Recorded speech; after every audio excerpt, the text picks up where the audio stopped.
Bhatnagar link रोडवरील सोनू मोनू सिद्धार्थ मोरे यांच्या दुकानाला आग लागलेली आहे। आपण पाहतात की प्रचंड आगीचे हे लोट मोठ्या प्रमाणामध्ये पसरलेले दिसून आहेत। या दुकानाला अचानक दुपारी 4च्या सुमारास ही आग लागलेली आपल्याला पाहायला मिळत आहे।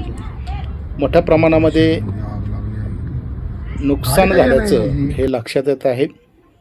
जवळजवळ 20 ते 25 लाखाचं नुकसान झाल्याचं असं प्राथमिक अंदाजे असं मोरे परिवारांनी माहिती दिलेली आहे। आपण पाहतात की पिंपरी चिंचवड महानगरपालिकेचे अग्निशामक दलाचे 2 बंब घटनास्थळी दाखल होऊन त्यांनी या आगीवर नियंत्रण मिळवण्याचं काम केलेलं आहे।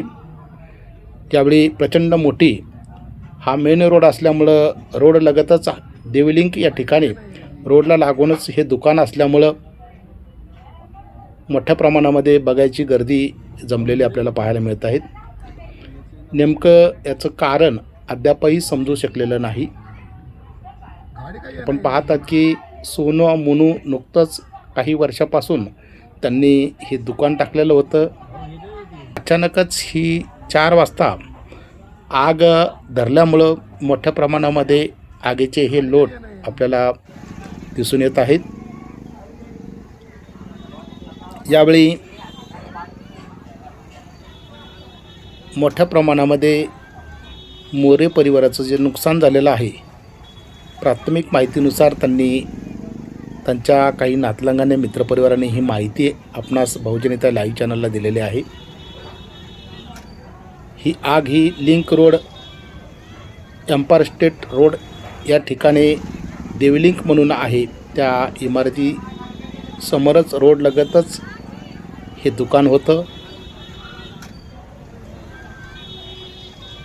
आपण पाहतात की वेगवेगळ्या नावाच्या पाट्या, गाडीच्या नंबर प्लेट वगैरे अशा हे इथे कामं केले जात होते, इथं बनवलं जात होतं आणि अशा घटनेमुळं नक्कीच मोरे कुटुंब हे हादरलेलं आपल्याला दिसून येत आहे।